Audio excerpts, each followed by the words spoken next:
We're live. Episode 2. Hi, how are you? I can see there's some people waiting. Look, thanks for joining our stream. Love to talk about movies, comics. Jay Sloan has sent me a quick message. He's gonna come on, so don't stress everybody. As soon as he jumps on, it's 7 a.m. where he is. So he's gotten up. He's just getting ready. He'll be on very very soon. So we've got Sean and myself on. And look, if you guys want to leave comments through the chat, we'll be replying to comments all the way through. So feel free to leave any live comments. And yeah, we'll be talking. It'll be very exciting to talk to you guys. So Hey guys, firstly, sorry about that, mate. let's talk. I was got the phone going at the same time, and I've just had Stephen drop off again. Hopefully he can come back on, but seems like there's a little bit of technical difficulties on a Sunday night. This happened last time, just prior to us going live, and it now seems that Stephen's lost his connection. So I will keep talking until he comes back on. Here he is. I'm back. Oh, look, I usually have the video on, but I think I'll turn it off just in case it is a bandwidth issue. So if you really want to see what I look like, go back to the past videos. You guys can see me all the time. But I just thought I'll keep the bandwidth down just in case. That's. I was just saying, we always seem to have issues just as we go live. I got kicked off last week just before we went live, and then this week you've been kicked off just prior, and now while we're live. So, welcome. Episode 2.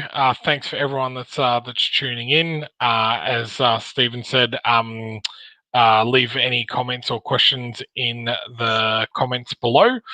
Tonight we will be talking about Extraction. As Stephen said, we've got Jay Sloan coming on, so it is very early where he's from. We've tried to do this at a period of time that would hopefully suit most guests, but it is very early, and we do understand that. So looks like we've lost Stephen again. This is going to be a very interesting night, I think. So I might start off with Extraction. So there you go, mate. You're back again. Look, if I drop out, I'll keep coming back, so you don't have to worry. It just might take some time to come back in. So what do you think? What do you think of Extraction?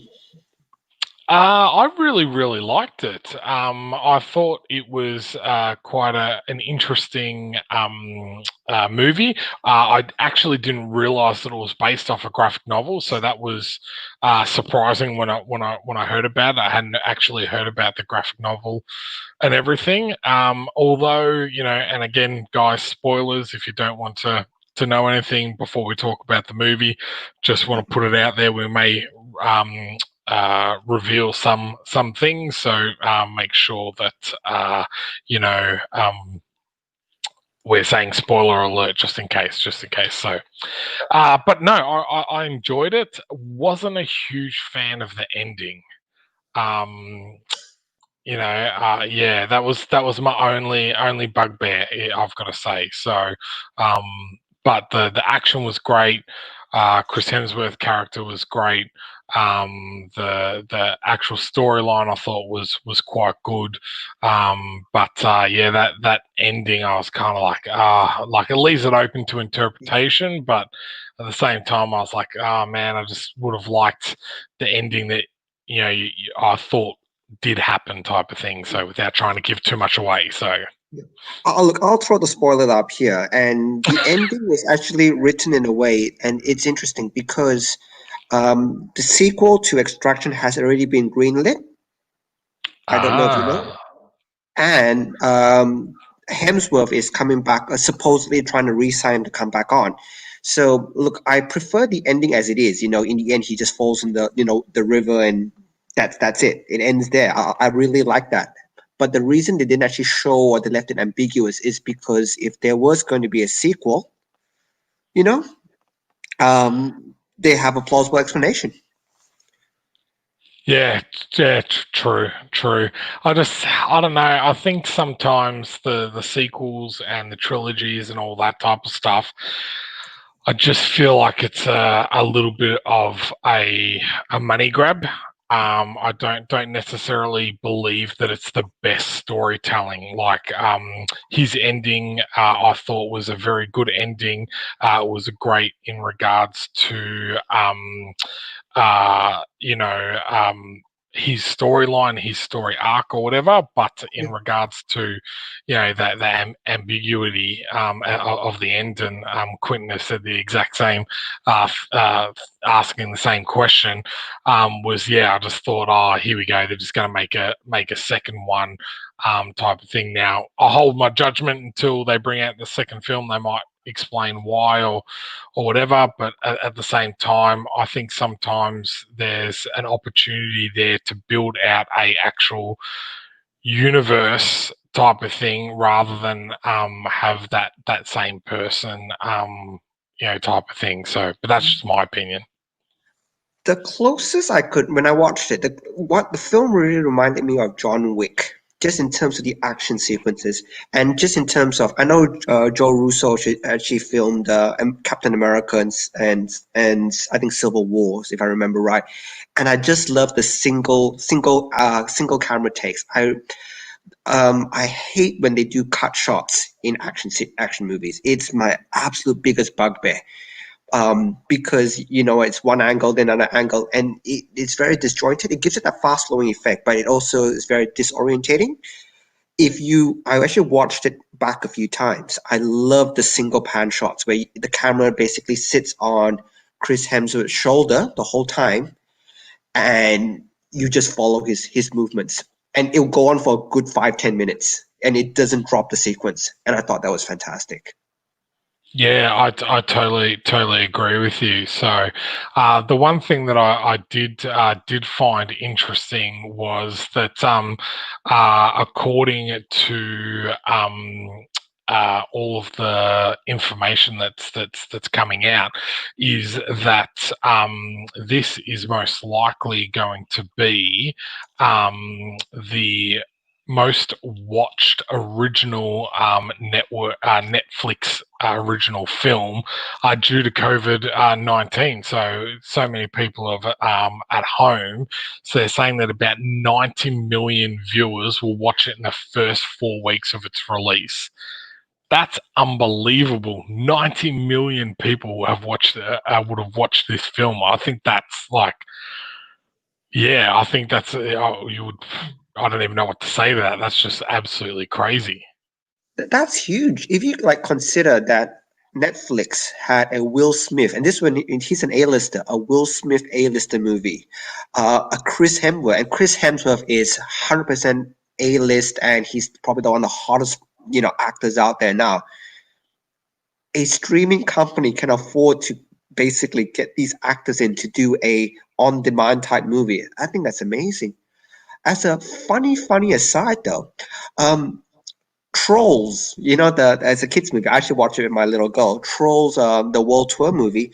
When COVID-19 hit, basically all the cinemas shut down, and Trolls did huge because they dropped direct really quickly, and because people were stuck at home, it made more money than they ever expected it to without a cinema release. So I'm thinking it will be amazing. Yeah, and I did hear in regards to that a lot of the AMC was not very movie theaters over in the US. So we've got Hoytson Village here, but AMC in the US, they were not happy with Trolls going digital and not having a release type of thing. So I do hear that there's some talk in regards to them not showing universal pictures and everything. So whether that's just puffing out the chest and beating it, or whether that actually eventuates, it's quite interesting in this digital world. Like you can release something digitally and have that amount of views and generate a large amount of money from a project that is never ever shown in a cinema. Definitely. Look, so just to close off the Extraction, look, I would say, look, go watch it if you're a big fan of John Wick type movies. The action sequences are superb. I love it. If it's not cutscenes, a lot of the fights are really real. And one thing I do like is it's not the fight scenes where the two guys beat each other for 10 minutes. One throws a punch. It's really realistic fight scenes in terms of one good hit, one good shot, and you're out. And if you like John Wick, you'll love Extraction. Sean? Yeah, I totally agree. I think it was a little bit grittier than John Wick. I like John Wick's. He's very slick and smooth and all that type of thing. Where this did have that nice feel of like behind enemy lines, that type of army style movie and action type of thing. But yeah, definitely worth having a watch if you haven't already. It's already been watched by 90 million people, so I'm not sure how many people are watching this that probably haven't already seen it. But if you haven't, definitely take the time to see it. But Nerds Amalgamated have also said, imagine if it actually wins an Oscar. I'm not sure. Has any Netflix or other streaming services won an Oscar? Do you know, Stephen? I'm not I sure about don't that. I don't know actually. Has a Netflix film been won an Oscar? Let's find out. Netflix film has won 2 Oscars this year. There we go. There you go. So they have. So there you go. In 2020, they won 2 Oscars. Do you know what for? One of them is for documentary, American Factory, Okay. and for Parasite, which was a Netflix release in the US, because Parasite was a Korean film that only had a limited release in the US, I think through Netflix. So 2 Oscars. There you go. Oh, I haven't watched that one yet. Have you seen No, I Parasite? haven't. It's on No. my list. Okay. It's Yeah, it's meant on to my be list too. a bit American Beauty, families breaking down, a bit of horror, a bit of everything. So it's interesting. I'll have to put that on our list to do a review of, because yeah, I've heard really good things about that, but haven't seen it. Nerds Amalgamated has given us a good one here for us. Who would you pick, Shaft or John Wick? Oh, John Wick. I'm Yeah, I sorry. don't even. Yeah, I was going to say the same thing. I Keanu don't takes think it. that's much of a much of a competition there. Although I did like the sequel to Shaft. I can't think of what it's The called Sam off the L. top of Jackson my one? head. Yeah, yeah. There was a sequel one with his son, and then the original Shaft was the grandfather, and that was actually good as well. I enjoyed that. It was a bit of fun. So yeah. Okay. Look, let's while we're still waiting for Jay to jump on, let's talk something which I think Quinton will be really interested in here. What makes a really good issue one? So I don't know your property, I don't know your work, and we touched on it a little bit last week when we discussed XCT and Talos of Sparta. That Talos of Sparta, with the initial image, with the title, you kind of automatically knew what you were getting. With XCT, it was a more you had to dig a little bit. So in terms of say first issues, I'll give you my initial ones. It's a really difficult balance. Issue one is very difficult because you're balancing the world, you're building the world, which is always, it's tough. It's a brand new world. It's what's the situation. You're building the characters, which you have to introduce early on, and somehow balance the plot as well. So you got world building, you got characters, and you have plot. And somehow, with one of those three things, you have to hook the reader long enough to go, hey, guess what? I'm hooked. I'm interested. I want issue two. When you were doing XCT, how do you juggled it? What do you think? Yeah, I think XCT was I think a blind leap for me, but I think it's a very steep learning curve after you've released a first issue of anything. But I've found that, and we talked about this last week, but in regards to making sure that you have a log line, you understand who your audience is and what age group and genre that you're aiming towards. So, having a clear title. We've got an image here of the Talos of Sparta graphic novel that I've got coming out later in the year. As you said, it's very self-explanatory. I found even now the Extreme Champion Tournament is not a great title in being able to convey what the actual book is about. So, I think putting a lot more time and effort into the title is really important, especially for a first issue, because if you can entice people in straight off the bat, then I think you're a long way in regards to having any sort of success with getting it out there, doing a Kickstarter or anything like that.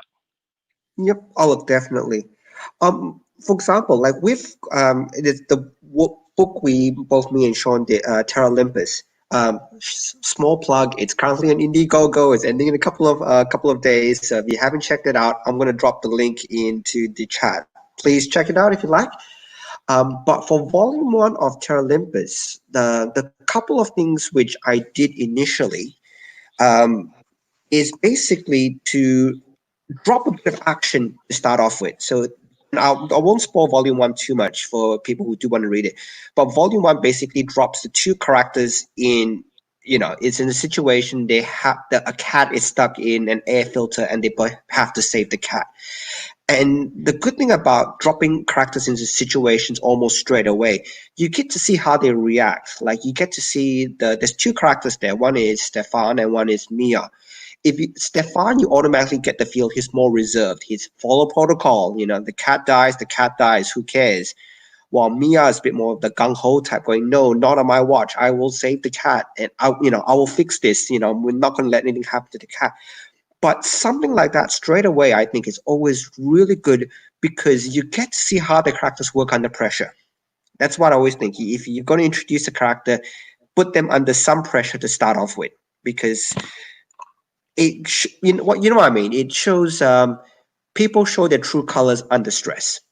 If they're not under stress, they can put on masks or they can put on facades. But if you put them under stress, a little bit of stress, you'll see what they're like. The biggest constructive criticism that we did get on volume one is there was, I think, 3 or 4 pages, and this was on, I think, Michael Oden. He actually did a really good review for us. He did mention that 3 or 4 pages we basically explained how Terra Olympus worked. He said it was a little bit neat that we brought in a new character, so an intern basically, Hannah. We brought in Hannah, a new intern, and it was when we were trying to explain how the space station works. The character was explaining to Hannah, and the reader was they brought along for the ride. So it felt a little bit more organic that way, rather than me writing a blurb, a 2-page blurb of how space station works and all the rest of it. It was basically 2 characters talking.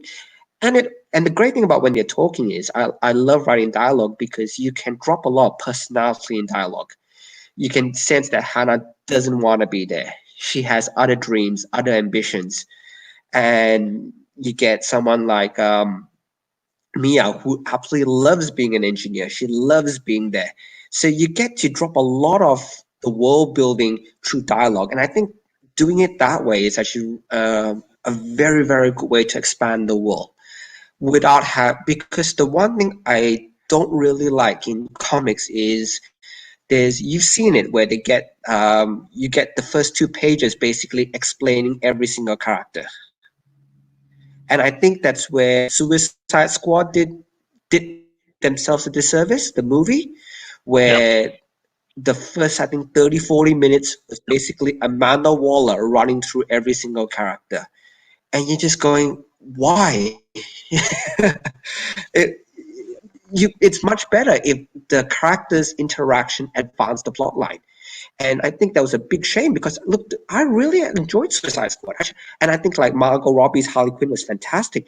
But it would have been nice to see her interact with Will Smith, her interact with the other characters, and through that interaction, you learn about their past, their history, why they're there, and all the rest of it, as opposed to a 40-minute, backstory. I think that wasn't needed. So that's where I think issue ones are very important. You've got to balance that. Yeah, I agree, and I think just Suicide is a great example. Is they actually missed the chance to build a connection with their characters by building their backstories into the dialogue, rather than just doing here's all the characters, we're going to go out and here's the bad guy. Like Diablo's backstory is quite interesting in regards to, again, spoilers. He kills his family and everything. With Will Smith doing this for his daughter, and the whole reason that he's doing this is to make sure that his daughter's safe and that he's able to see his daughter. There could have been some really good dialogue in regards to telling each other's backstory there, rather than the way they did it. And I think really good storytelling does that and builds that up. I think it's a fine line between giving too much information, but giving enough that people are able to connect with the character and want something more. For me, whenever we're doing that first issue, and really all of our issues, I kind of look at it as if it's an episode type of thing. So you want the episode to flow, but you want people to connect with the character. You want some sort of confrontation or conflict, and then you want that hook at the end to bring people back to read more. And I think that is also a really important thing for an issue one, is to have that hook to make people want to come back and read anymore. It's really good to go, that was a cool story, and put it down and never think of it again. But you want people to read that first issue, and at the end of it going, oh man, like, okay, when's the next one coming out? I need to get it. So. Oh, I agree. I think also with issue one, people are a little bit more forgiving with you. So if you get one of the three elements, I think, done really, really well, they might still get the second book. So, for example, using Harry Potter, for example, if you really like Harry Potter and the character, and you really want to see how he progresses, man, you would get the second book. Or if you really love the world of Hogwarts, you really love all the mystery that Rowling started building and all the rest of it, you might go, you know what? I'll get the second book. Or if you really like how the action played out, the hint at Voldemort, all the bigger story being played out, I think there'll be a lot more forgiving. But you have to nail one of the three parts really well. You either have a world that they get sucked into, a story they get sucked into, or a character they relate to. If you get one, by the way, if you hit all three, they will buy book two without a doubt. But I think they're a little bit more forgiving, that you can hit maybe two of the three, and they might consider it. I think the like in hard the thing Harley in Quinn our movie, the one that followed straight after Suicide Squad. Yeah, I was going to say, I think the hard thing in Oops, our sorry, go.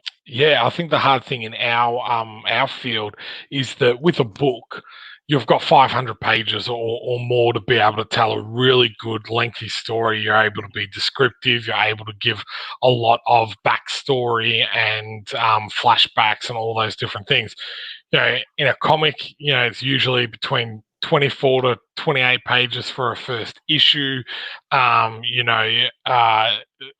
you're telling an actions story or whatever, that takes up a lot of panels, if you're doing a fight scene or whatever. So, it is quite difficult to kind of condense that down into such a short, space of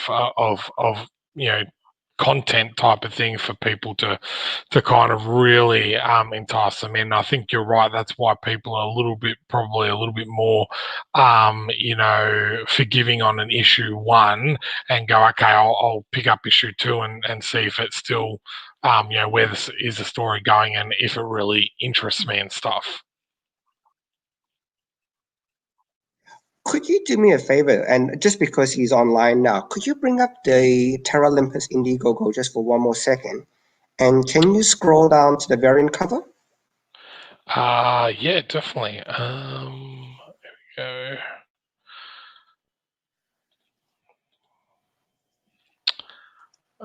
Okay, so that's our standard cover. And Yep. here is No, the our variant. variant cover. No, sorry. So sorry, sorry. Scroll up a bit. Go Yep. to the first Terra Olympus one. So if you go to the first Terra Olympus Indiegogo, not the second one.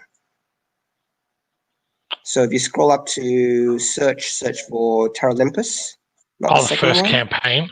the first campaign. Okay, yep. And if you scroll down to the variant cover, so Wallace is online, and I've just shared the link to his Facebook page. So the first one. So Wallace is continue reading.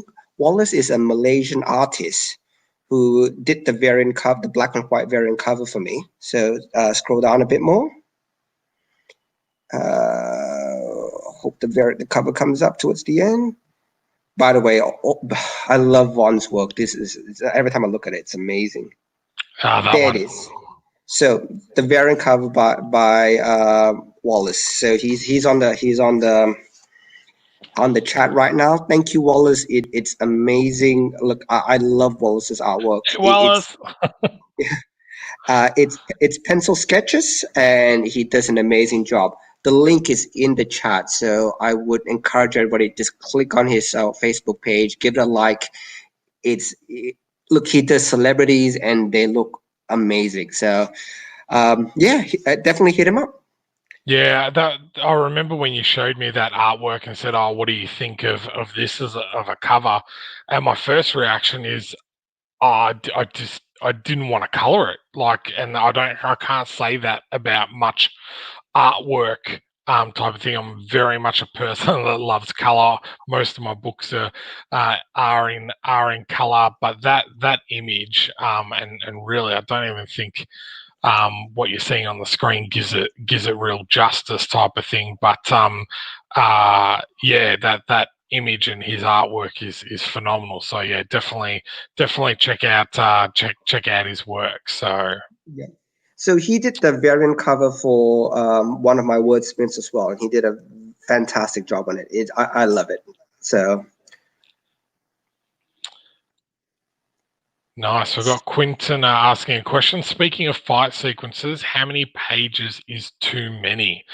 Well, I guess that depends on whether you're doing a graphic novel or a single issue. So we're talking about single issues, so let's answer that first. I would probably say, especially in a first issue, that you probably wouldn't want to do more than six pages worth of action, because you still need to build up the storyline. So unless it's John Wick, where you can introduce him in 2 seconds and he's an assassin and he goes and kills a whole bunch of people. But yeah, I think you still need to be able to connect with the character. So you need to I heard the fastest way to connect someone is to show them in their workplace, show them in their home, and show them doing something that they enjoy, and that's the fastest way to be able to have people connect with a character.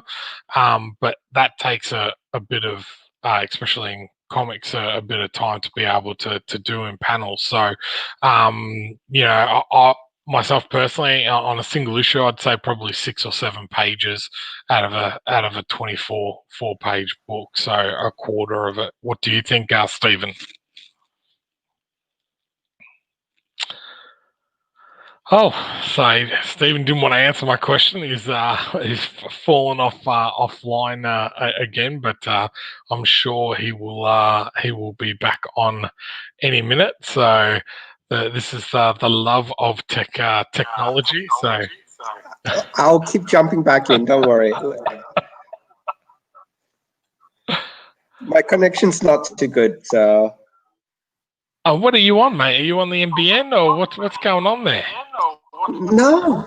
I'm still on ADSL, so it's horrible. I'm meant to get an NBN sometime in June, but until then, it's ADSL. We are in June. I know. Towards the end of June, I hope. I It feel was like meant to be earlier. They meant to tell me, and I haven't got it yet, unfortunately. I feel like I'm interviewing someone overseas that there's a lot of lag there, the old TV type of thing where they're like, oh, Janice, what's happening there in America? And there's that, but Uh, I know, I know. Don't freeze because I think you're freeze. I think it's my connection that's freezing. I'm trying my best to look. I've cut the video down. I usually show myself on video, but I'm trying to cut the bandwidth down. too funny. I was just saying Okay, so look, my answer I'll to give Quentin. Jay. I was going to say my answer to Quentin's one was 6 to 7 pages for a single issue. So, in regards to how many pages a fight scene should be in a single issue. Oh, look, my answer to Quentin for that one is it's as long as it takes because there will be time where, again, it depends on where you are in the story. Because if it's say the final arc or whatever, you can go crazy with a giant fight scene. But I would take the word fight out of it and say conflict because in terms of say comics, the fight is usually a personification of the conflict of the story. Because in some graphic novels, some stories, there is no fight. It's just two guys yelling at each other. There's no punches thrown or whatever. So in that case, it would just be the conflict part. And what you said is absolutely right. In the standard story, is say you got 22 pages, you should have about a third of it dedicated to conflict and the resolution afterwards, which is usually the fight. Nice. I agree. Oh, is Jay in your lab now? Is I Jay think Jay in the back is room now? here. Let me add Jay. Welcome to the man, the mystery, the superstar himself, Jay. Good morning. I believe it is over there. Oh yeah, very early morning. I don't think I've been up this early since the quarantine started. Well, we apologise Hey, for Jay. getting you out so early, but we do thank you for coming on. So Yeah, no problem. Thanks for having me. Oh, look, I'm sorry, Jay. I usually show a video, but my connection is just absolutely flaky today. If you really want to see what I look like, you can go back and look at a past video. But I'm not trying to hide. It's just I have horrible connection right now. He's definitely hiding. Well, I did watch the previous episode, so I've seen you. Okay, so look, we're sorry. Let's jump straight into it. Let's bring up your Operation Eclipse and let's talk about it. All right, Okay. sure. Now we are going to embarrass you first. We are going to do the video so that people can see the video. Okay. Hope that's okay, and that's he let you know. Sure. That's it. Here we go. Let's jump it on.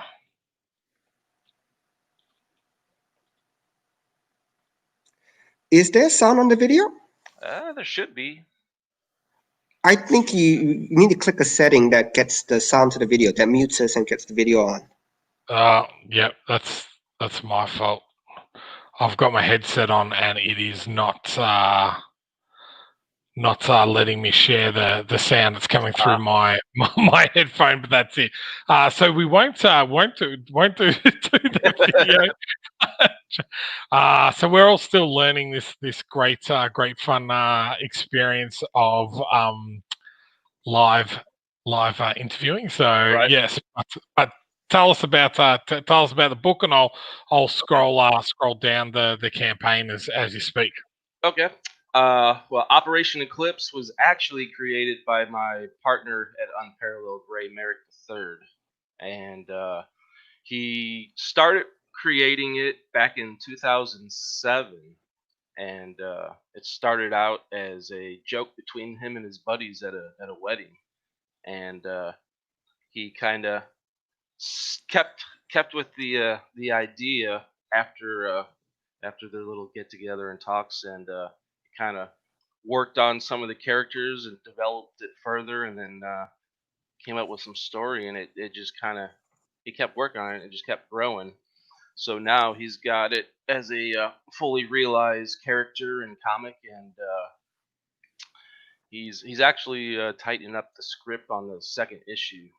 Looks like the way this Kickstarter is going, we're going to be able to go right into issue 2 as soon as 1 goes out. But basically, Eclipse is he's a guy. He doesn't have powers, so he's one of those non-powered heroes. He's just got special training, but he's kind of he's watched crime in his city grow and take over, and he gets tired of seeing all the stuff on the news, all the crime, and then finally, after the murder of his fiance, it just he's had too much, so he goes to a former Army Special Forces veteran and gets some training from him, and then he has him. This guy makes him the suit that he wears when he goes out and fights crime, and Which one's Eclipse in this one? So I'm assuming Eclipse is the guy with the mask and the black. Yes, with the cape. The cape, black and red. So on that cover image, he's the guy on the top as they're falling down. I love this cover. I'll make the one comment on this cover, then I'll chuck it back to you, Sean. And this is something that I know every artist wants credit for. Look at the background. Absolutely look at the background. You get the whole joke where the artist draws this entire city and people just go, meh, 2 seconds on the panel and you're done. And you're laughing, Jay, because you know exactly what I'm talking about here. Yep. But if you look at the background, I mean, look, don't get me wrong, the figures are amazing. It's kinetic. It's what's happening. Are they falling? Why are they falling? It opens up all the questions. But the one thing which rarely gets credit for is that background. My gut feel is you spent way more than 8 hours on the background itself, every window, every bit, Yeah, and actually, this cover is drawn by Rully Akbar. Yep. He's the artist on this title. When I first saw the went from the thumbnail to this, I was like, oh wow, okay, damn. And I do love that he's used every inch of space as well. Like, yes, it gets covered up and that type of stuff, but I love the fact that he could have just been lazy and stopped the cape and left a area for the title and all that type of stuff. He didn't have to do the moon there or anything like that. So that's the one thing that I think really, when I looked at this straight away, I was like, damn, that's something I would read straight away, and that's what you want people to kind of think when they're looking at a book for the very first time. Right, especially if they find it on the shelf amongst a bunch of other comics. And I think that's the hardest thing is how do you stand out? How do you do something different without it just blending in with all the other ones, type of thing. There's a lot of scantily clad women and all that type of stuff, but when you're actually trying to tell a story, and that, like, straight away I'm like, okay, these two guys are fighting. They've probably fallen out of a window. How did they get there? Type of thing. That's the first thing that comes to my mind, type of thing. So. Right.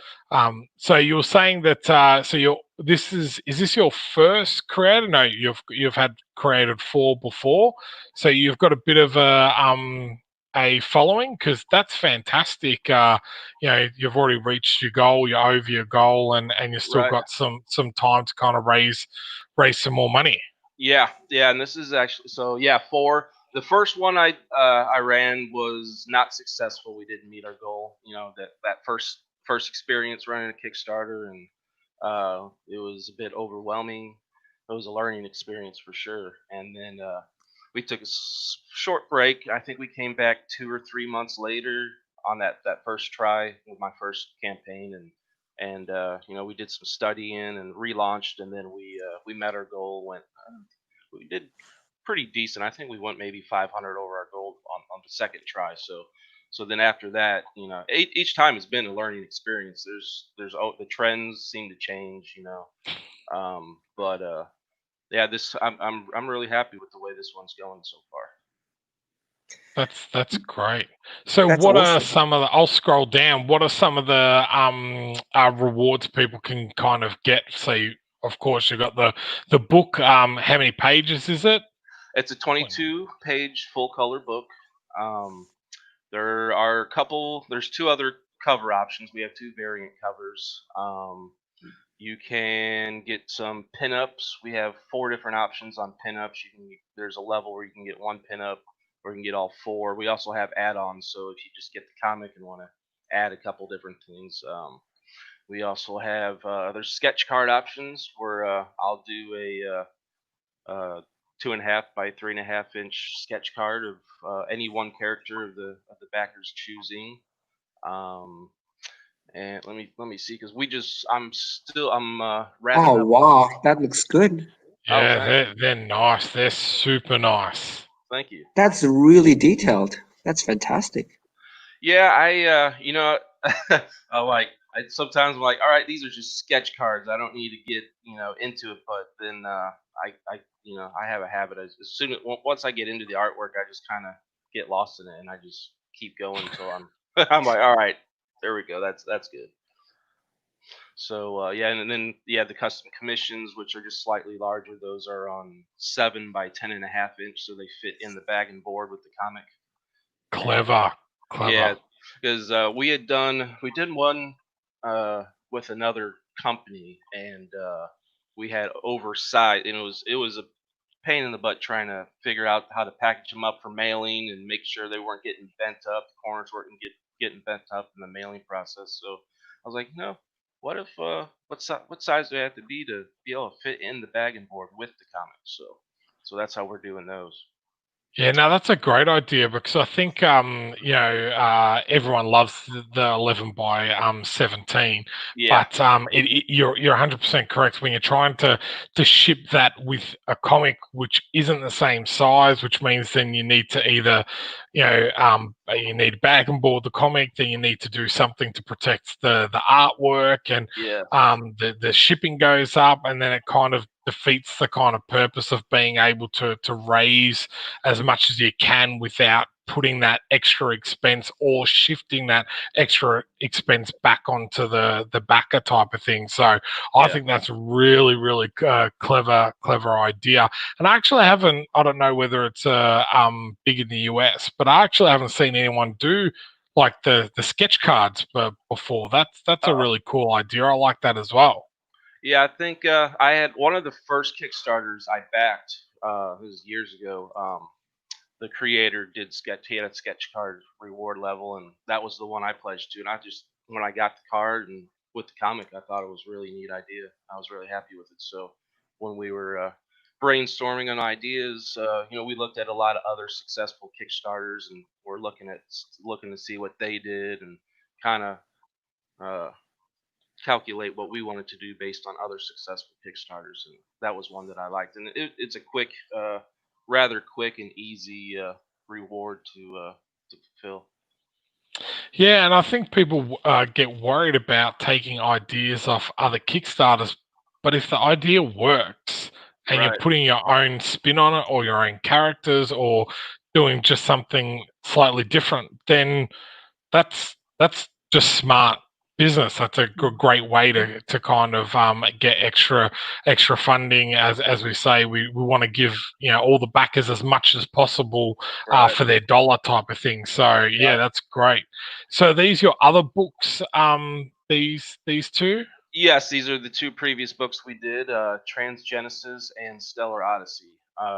Transgenesis is another kind of superhero comic. It's kind of got a little bit more of a sci-fi, not really too much on the horror side, but it's a little bit darker. It's got like a lot of paranormal and sci-fi stuff, and then the other one, Stellar Odyssey, that's pure sci-fi. That's kind of like Ray and I are both huge Star Wars fans, so that was one of the first things we talked about when we got to be friends and met each other. So after a while, we're like, we could, because Ray had he had wrote a few sample scripts that he submitted to Dark Horse back when they still had Star Wars property, and Wow. he said they actually replied to him, but they said they told him they can't buy unsolicited scripts because of the whole Lucasfilm and having to go through the rights and all that stuff. There's some hang up there. So, anyways, he was like, yeah, well, why don't I take my basic ideas and just make it all original characters and put it in an original universe and just make it my own. So, and That's I pretty had cool. I had a very similar sci-fi story that I had been working on for uh let's see, what is this? Probably about 15 or 16 years. I've had different various characters. I've gone back and forth on this where I'll work on it for a while and then I'll just let it sit on the shelf for a little bit, then pull it back and revise things and develop the characters further. But so that's mine is Vagabond Blues and his is Knights of Bellaterra, but they both take place in the same universe. Which so Stellar Odyssey is our umbrella. It's our overall umbrella for our sci-fi books. Do you have a link Cool. that we can see all your work so that we can share it, share it in the description afterwards and all the rest? Yeah, I'll get that link here for you. I'll just jump into the private chat and I'm happy to jump into Oh, the okay. YouTube chat afterwards straight away. So people who are interested right now can jump straight onto it. Okay, sure. Um, just about Yeah. Operation Eclipse, and just tying back to something we were talking about today, and one of the topics that came up was what makes a good issue one, Right. and we were just mentioning is juggling between world building, character development, as well as having a plot. So how do you think you guys juggled it? The three parts in say Operation Eclipse. Like, tell us about the world you're building, the character, give us a bit of background about it, and why we should be excited about the plot. Okay, sure. So let's see. So in the first issue, it starts off. You meet the main introduced to the main antagonist, and he's up to let's see. I guess I guess it's on the preview page. I'm trying to avoid spoilers, but right. Uh, the first few pages we're introduced to the main antagonist. We get to actually meet four of the antagonists in this first issue, but there's one main villain, and then he kind of hires three others for backup to kind of help his a backup for his main plan. But so basically, I'll just kind of get introduced. So he's holding the mayor of the city hostage, and basically he's trying to lure. He's using him as as bait. He's trying to lure Eclipse into a trap.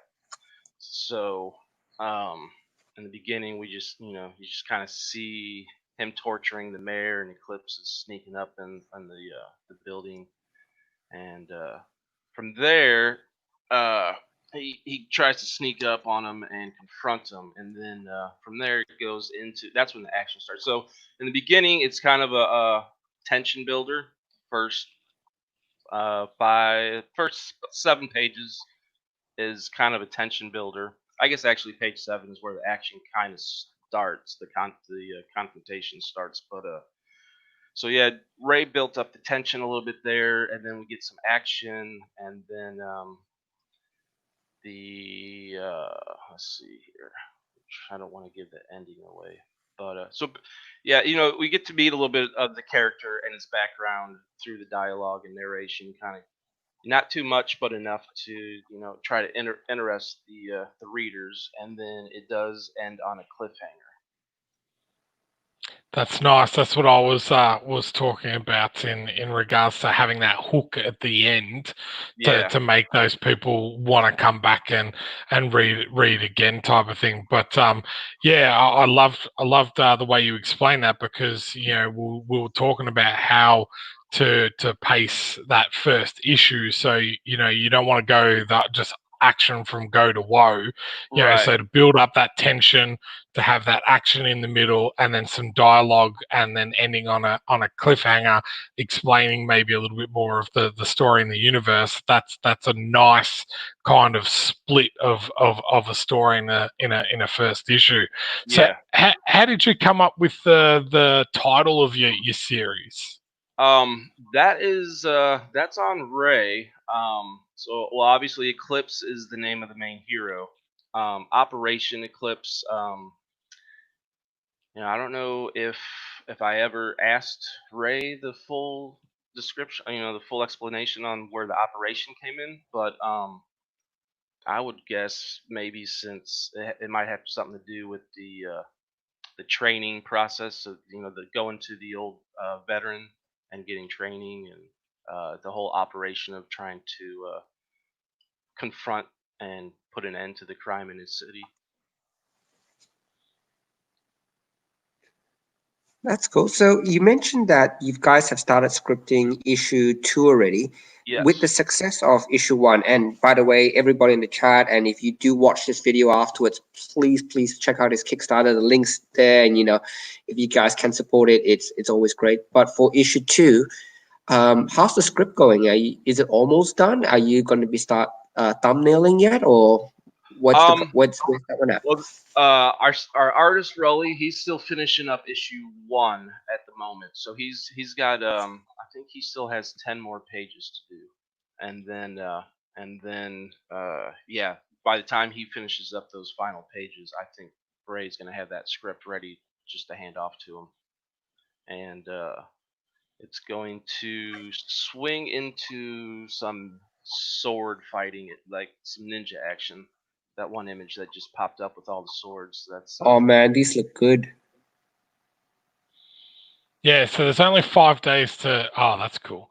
There's only 5 days to go, guys. So, with most Kickstarters, there's quite a lot of time in regards to being able to back things, but there's only 5 days on this one. So, if you do like what you see, make sure that you check it out. We'll add it to the comments on YouTube afterwards, and it's also in the comments live here as well. So they have already reached their goal, so that whatever you pledge, they are going to complete, and get that out to you guys. So yeah, support us creators, and yeah, give us a dollar or two. yeah. Look, we'll keep talking to Jay for a few minutes, but I know there's about half a dozen people on the chat right now. So this is a good chance now. If you guys want to add questions to the chat for Jay or for Sean or for myself, we will answer it. So if you just want to dump some questions in, we'll answer it live. Otherwise, we'll keep talking. Otherwise, once we cover the questions, we'll start wrapping up. So, do we have any questions there, Sean? I've only got the one at the moment so far, which is more important in terms of comics themes or a solid storyline. myself personally, I would say that they're both just as important as one another. I've been promoting XCT this week, and I have made mention of what's going on in the US is very much reflected in my XCT series, except instead of the black people being affected, it's the clones and these people being retrained and forced to fight to the death, and the moral ambiguity in regards to that type of thing. So I think it's you need a good story, but you need a strong theme in your story as well for it to be great, I think. So that's what I think. What about you, Jay? I would have to agree. When I was first looking at the question, I'm like, is one more important than the other, or are they just as important? Um, I mean, if you're going to lean towards one more than the other, maybe a solid story, but then again, solid stories often have strong themes running through them. So I think they kind of go hand in hand. I'll throw my 2 cents in. Look, I agree. Like in most cases, the plot actually advances the theme. So if you have, say, a theme of self-redemption, that character through the plot has to redeem himself some way. Um, you mentioned Star Wars, and I'm sorry, I'm not a big fan of Rise of Skywalker, so I apologize in advance if you were. Yeah. For example, they did have a theme of redemption in the last film. Yeah. There was a theme about even in they tried to mirror the original trilogy of the redemption of Darth Vader with the redemption of Kylo Ren.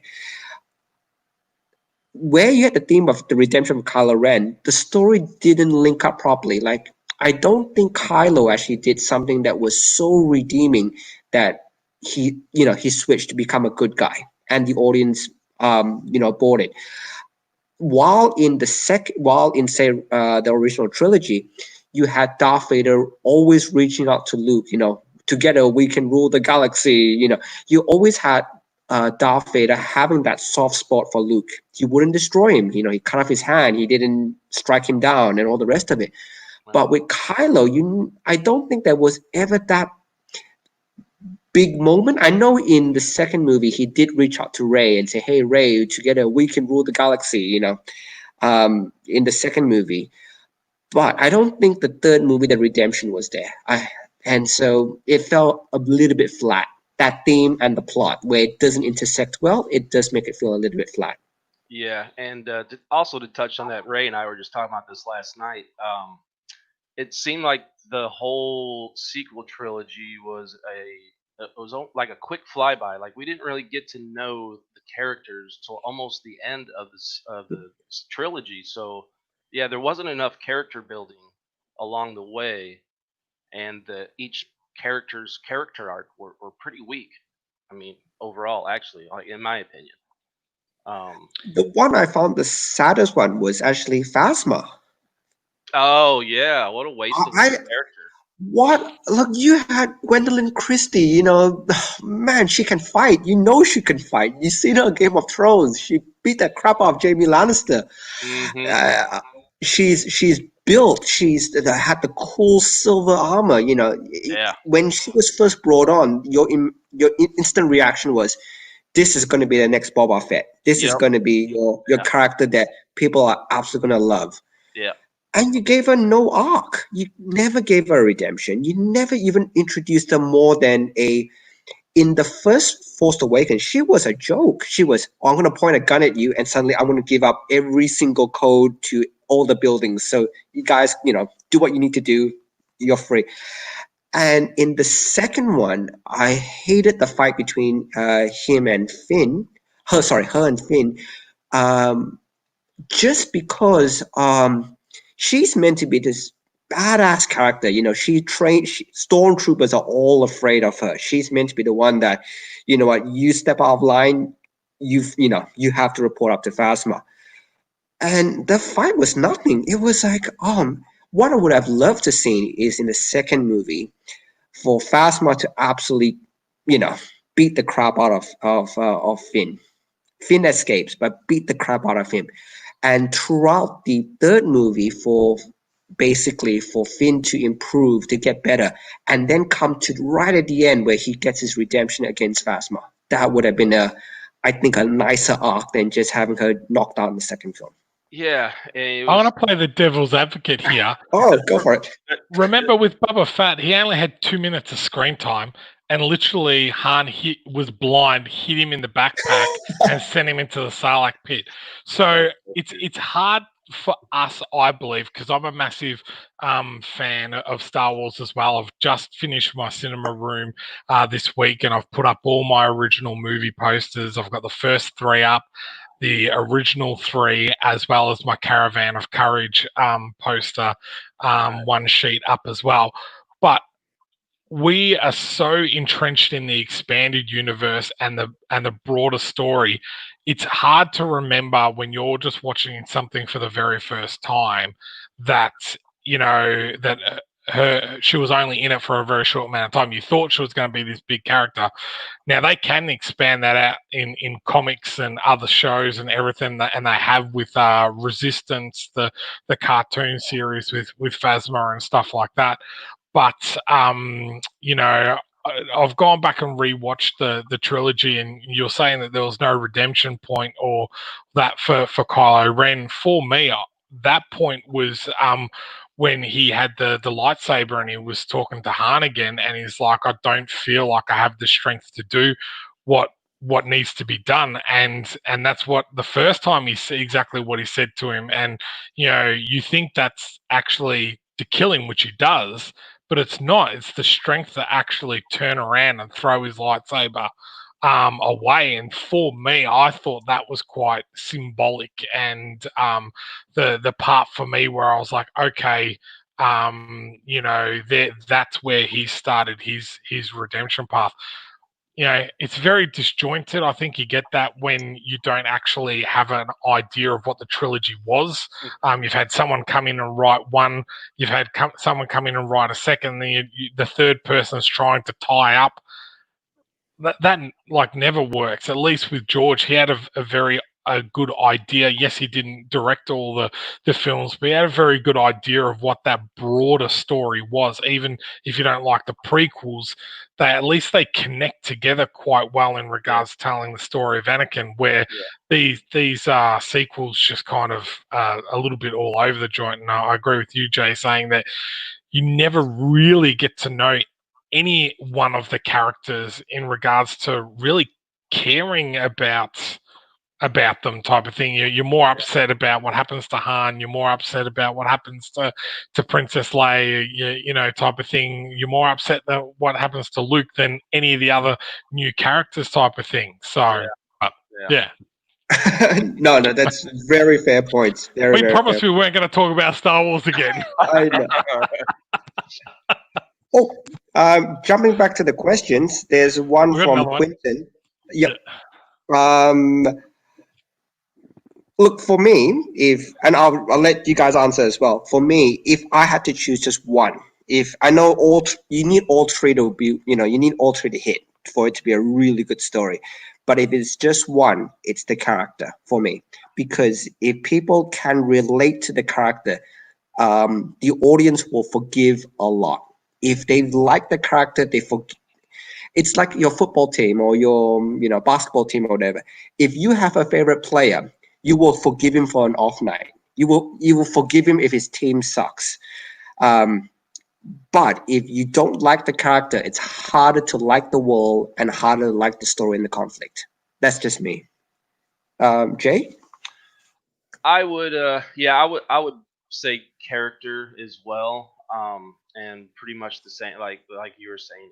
If you don't connect to the character, if you don't care about the character and what happens to the character, at least for me, I'm a character-driven person when it comes to stories. If you can't connect with the character and you can't relate, you don't care about them, then why am I reading? Why am I going to keep reading it in the first place? So. Uh, I like story and conflict and world building. I'm big on as well, but if you're gonna go with one, yeah, if you don't care about the character, then I'm not really gonna read on. See, I'm really bad, and I'll admit this now. I get so suckered into world building. It's like I will spend a ridiculous amount of time of world building and everything like this, and I'll have an idea of my character and everything like that. But yeah, I guess a lot of my characters are all based off historical characters, and I kind of that seems to be a trend. I kind of take whether it's deliberate or not, but I think it's that whole research side, that world building, and all that type of stuff that I need to really pull myself back on sometimes, and really focus on that character and story and conflict. I do believe that those two are more important than the world building that can always be done afterwards, type of thing, as long as it's set in a small area to begin with. But yeah, I will admit that I fall into the trap of a world builder. So we've got Okay. another question here from Darren. With the success of superheroes in movies, why do you think Hollywood doesn't seek out other comic book stories? There are so many great original comic concepts out there. Actually, well, we spoke about Extraction. I didn't realize Extraction was based on a graphic novel. Oh, really? Yeah, hadn't seen what's it called, Umbrella Academy, and I'd watched that Oh, yeah. before I realized that it was a graphic novel. The Boys on Amazon. I just watched the first couple of episodes tonight, and that's based on a graphic novel. You'd actually be surprised at how many stories are out there that have a graphic novel adaptation or were a graphic novel adaptation beforehand. It's Yeah. just for some unknown reason, there's still that stigma around comic books that it has to be a man in tights flying in the air type of thing, that it can't be an action movie like Extraction as a graphic novel. And I think that's what independent comic books and places like Image and Boom are doing so well in I agree. regards to putting out products that are going, it doesn't have to fit in this superhero genre. It can be an action movie. It can be, a horror movie type of thing. Like, I know that there was a delay with X-Men New Mutants, but I loved the idea that they were taking the series in a different direction. They're using really dark characters and going, we're going to do this as a horror movie. And I'm like, that's awesome. That's great. It doesn't have to be just a superhero in tights type of thing. So. Right. Have you also noticed, like some of the MCU movies are actually stealing genres? Like Ant-Man is the classic heist movie, Yeah. if you guys have seen that. Yeah. And I also, just to on back to Darren's question, um, they are actually getting a lot adapted, but it's not going into movies so much. It's actually moving more to TV series. For Yeah. example, October Faction, that's a Netflix based on a comic book. Lock and Key. Both Yeah. are really good stories. The Boys, for example, as mentioned before, they tend to lend themselves to the longer story, the longer run, which a good season giving you 10 episodes. Yeah. Even Watchmen, the sequel to Watchmen, it was a TV series. It was Right. never a movie. I think the So, TV. Oh, sorry. yep, sorry. Oh, but yeah, no, I enjoyed the Watchmen one. I thought it was fantastic. But it was a TV series, and they could tell that longer story that I think the movie lost a little bit. That they had to cram it too much. Yeah, I think with the TV series, they can dive deeper into the characters and do the character development much better. You got more time to develop it. There's also a movie on Netflix. I just realized it finally hit, The Last Days of American Crime, based on a Rick Remender graphic novel. Oh, okay. Which, Really? yeah, I'm a huge Rick Remender fan, and I know that that it was in the works. But I was scrolling through Netflix a couple nights ago. I'm like, oh, it's already out. I didn't even know. Cool. So it's in my queue. I haven't watched it yet, but yeah, I'm ready to watch it. It looks pretty good. Oh, I'll I'll have add to that to my check that queue one out. too. Yeah. I Oh, think look. I think a lot more properties are being bought up than people realize that are still in the development stage. You know, Netflix bought out a bunch of the Millar World titles, and it's been a little while. I'm not sure when they're supposed to start hitting. I know some of them are supposed to be TV series, and some of them are going to be movies. I just like to think that I think even Mark Miller, I can't remember who he sold to, but basically he sold all his current stories and all future stories. I can't remember who he optioned them all to, but it's all been optioned. So that was Netflix. Yeah, Miller World. Yeah. There you go. So basically, if there's any new hit girl, anything that he does, bam, it's been bought already. It's in development somewhere. They bought it for Sandman. Oh. Okay. Oh no, that's Neil Gaiman, isn't it? That's Neil Gaiman. Yeah. Okay, sorry. Yeah. No, so that must be Amazon because they must have bought his. Oh. Yeah, no, there is Amazon because they've got Good Omen. They've got they're doing Sandman and they're doing another series as well. But has anyone talking about Darren was just saying that TV series are much better than movies? Has anyone been watching the Mandalorian behind the scenes thing on Disney? Yes. How about episode 4 where they were showing the screens and how they're doing that instead of doing green screens, and they're able to take an image, chuck it up on, if no one's seen it, what they do is they've got a room that actually has thousands of LCD, high-end LCD computer TV screens. They chuck an image up onto that screen using game engine technology. So, like when you're playing World of Warcraft and you're turning around your vision, it follows the image follows everything, and also it saves on doing shoots at night or during daytime, because rather than going, we only have one take, we need to get this in one take, you take a photo of the time you want, and you can have the sun in the exact same position for 10 hours and do as many takes as you want. And they're saying that, you know, they were just waiting for someone to do it, and they're the ones that are doing it. But really, if you had a strong enough computer, enough money to buy computer screens, you could do this in your garage and have, you know, a ridiculous type of quality. Like, that's what was blowing my mind. I'm like, you know, if you have some people that know that this technology and know how to do it, like, this would be available to very low budget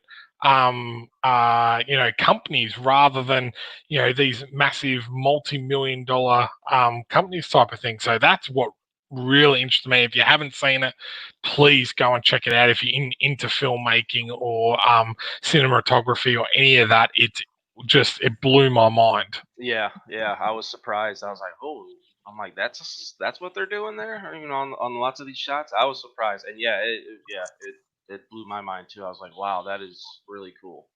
Even with how John was talking about how they filmed The Lion King, that was actually in a game engine, a VR game engine, and then they used the camera within the VR goggles to film. And I was like, that is just like, yeah, that's just unbelievable type of thing. You know, I just think, you know, this technology, as it gets smaller, computers get faster, and that type of stuff, I think there's going to be a lot of opportunity for smaller companies to produce really high content.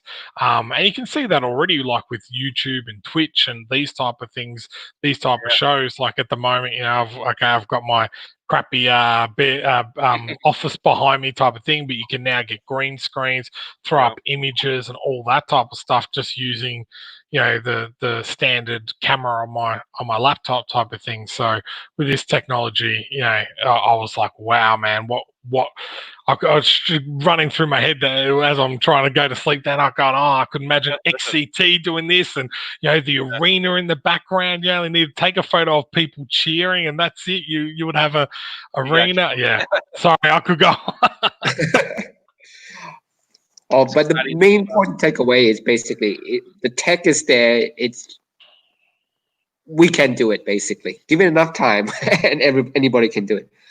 Just a quick shout out to Max, and the reason I'm shouting out to Max here a little bit is I know he's working on something with yourself, Jay. You want to talk about that? Yeah, sure. I get to draw dragons, which I'm really excited about. Uh, yeah, Max has a fantasy book that he's been working on for a while, and I believe he explains it in a similar to Game of Thrones with dragons as the main characters instead of humans. But yeah, it's I've from everything I've read and all the character designs I've done and work I've done on it so far, I'm really excited. It's gonna be a lot of fantasy, magic, and different cool mythological stuff. We got some ents, some living trees, some snake people, dragons, and all kinds of cool stuff. Is that fun to draw? Like, For it's me, it not is. just your standard characters; it's everything based. That sounds like it. Yeah, I as an artist, I like to be challenged, and I'm still learning and improving. Which I think as an artist, I think that's something I'll always. I don't think I'll ever get to a point where I'm done advancing my skills.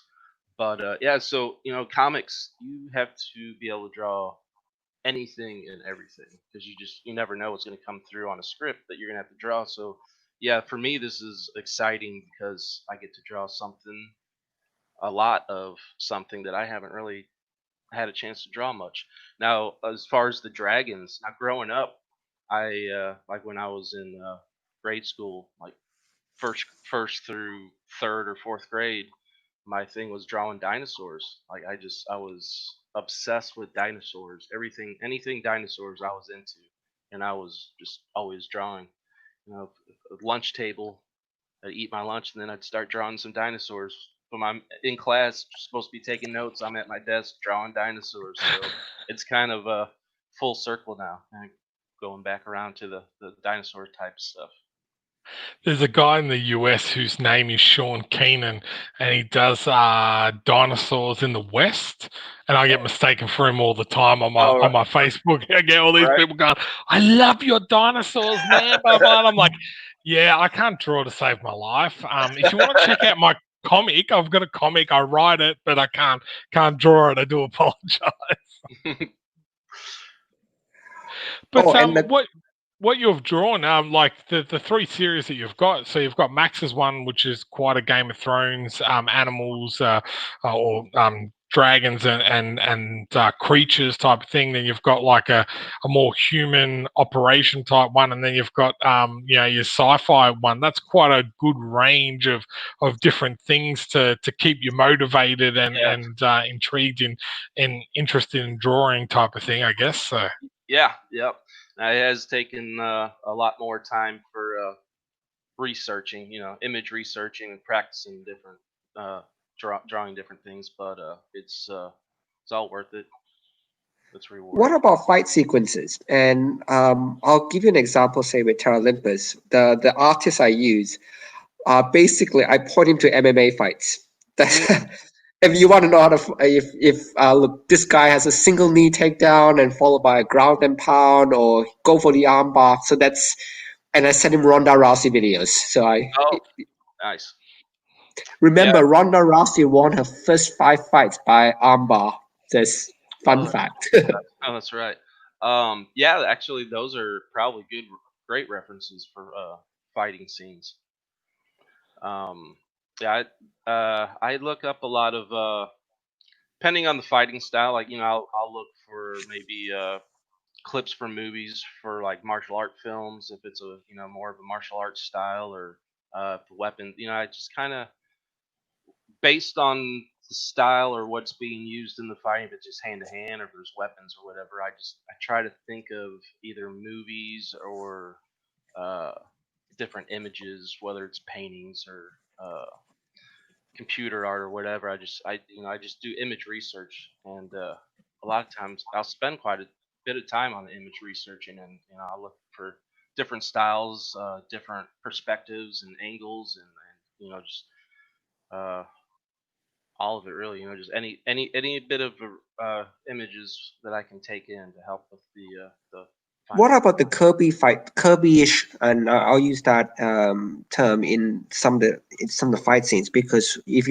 Jack Kirby, the King, Yeah, his fight scenes were always look, I love it, absolutely love it, but it's always that exaggerated that fight style. The punch is fully extended, the guy is flying fully back. It's not measured. It's over the top. Look, I love it. yeah, Do you do some of that as well? I'm starting to get more stylized. Like up till recently, I was concentrating more on not necessarily realism, but I was still learning anatomy and all the muscles because depending on which way you move your arm or your limbs or whatever, or every time you move or flex or you're relaxed, your muscles and stuff are they're different, and you have to figure out which ones wrap around, which ones tuck under, which ones wrap over, and so yeah, it's been a long process of just trying to get my anatomy accurate. And now that I'm comfortable, I mean, I'm not there. I still got some areas I need to work on a little bit, but I'm more comfortable to where now I can start getting more stylized. And yeah, the that was one thing I've learned along the way is when fight scenes or action, you over exaggerate the perspective or the force, uh,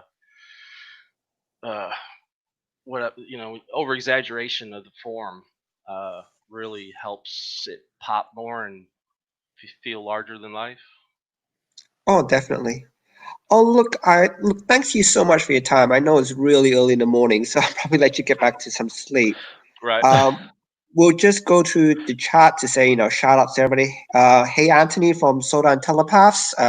Shout out to his website. He does really good reviews. Actually, Anthony, if you want to reach out to Jay, and I'm happy to send details afterwards. Jay, if you want to talk to Anthony, he helps support indie publishers as well, and his is a really good media site. He talks movies, he talks comics, he talks everything basically. He's a really, really good guy. Shout out to Max. Hey, look, I'm glad you came on. Um, Shout out to Red Valkyrie, so Shay as well. So she does her own channel as well. She's been a huge supporter of indie creators. And the coolest thing that Shay does is if you go on her channel, she will cosplay one of your characters. And Hmm. I will share her link afterwards. You should see it. She does a fantastic job. There's huge commitment there. He's been Just hiding that running. one away. I'll send you the link. You can talk to Shay afterwards as well. She's awesome. She's absolutely awesome. Nathaniel, who does Kapow, and he does Kapow, yep. Vagabond as well. Look, thanks for jumping on. Look, again, Nathaniel does a lot of Australian. He does Kapow is like Australian interview site basically. So if you made it to Kapow, you've made it type thing. So he's a really, really good guy. Nerds Amalgamated, look, thank you again. You were here last week, and they also do a really good media site as well. So thank you for jumping on. Darren Humphreys, I think that's your friend, sure, is it? Or Yep. Yeah, Darren, I used to work with at the council, so he's been a big supporter of XCT and the series there. So yeah, thanks, Darren, for jumping on again, mate. So and Quinton, I'll share your link again afterwards. Quinton is just starting out. He's doing his twist on Wizard of Oz. He's got a really good artist on board. I'll put a small disclaimer. I have read his work already. It's great. When he decides to release more information, more materials, look, go to his page. You'll absolutely love what you see on his page. It's really, really nice. Comics2Movies, Quinton. Wallace, thanks for jumping on.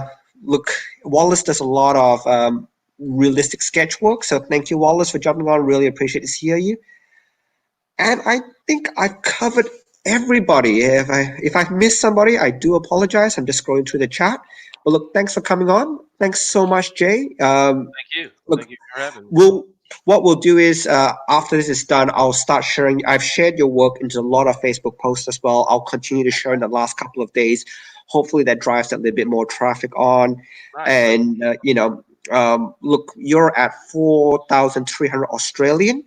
If you can cross 5,000 Australian, just we can push that to help you out. We'll absolutely love it. Otherwise, anything you wanna, any last minute thing, you can pitch your book, say goodbye. It's up to you. Well, yeah, just thanks for having me on and helping with the promotions, and thanks to everyone that's thinking about checking it out and or has already backed it. I appreciate it. Yep. Sean, your last pitch, and I know you've got a Kickstarter as well, so plaster it up. Just make sure everybody knows before it's too late. Yes, I do. I am literally only 137, 60. Oh, what is it? Here we go. No, wrong one. So you put me under the pressure now. We're 163 away from reaching our target for XCT Fractured Worlds. So we've only got just under 4 days to go. So if you haven't backed XCT Fractured Worlds, we would appreciate any supports that you can give. If you're unable to back, sharing is just as important for us indie creators. Getting the word out, maybe suggesting it to someone that you think might like it. Again, I'll chuck the link in the comments. But we're always grateful for the support that we receive off everyone that backs our campaigns, and it's really hard to kind of put into words how much this helps us continue our creative career. So, I'll mirror Jay's and say thank you very much for the people that have already pledged, already shared, all the friends and family that are always involved in these type of projects. It's a hard slog. Counting down is kind of a blessing as well as a curse not having hit the target yet. But we're so close, and we've got some really cool extra rewards for people that can give us a hand reaching that target too. And Stephen, did you want to talk about the last couple of days of Terra Olympus? Oh, look, I think we talked about in the beginning. Look, Terra Olympus ends in a couple of days. The Kickstarter went well. Look, thank you again for everybody who supported it. It means a lot for us to be able to produce this. Look, I'll be honest, and I'll probably echo Jay and Sean. We don't make money out of this. It really isn't. It's just a chance for us to build a story and hopefully share. We're creative. We want to share a story with you guys, and you helping us out helps us to share that story. And you enjoying the story means the absolute world to us. So look, thank you so much. And that's it, really. Look, I'll say goodbye from here. Thanks, guys. Thank you so much. Thank you. And we'll see you again, everyone, next week at 10 o'clock. And hopefully Stephen will be on his video and we don't have any further technical difficulties. So thanks again, guys, and see you next week.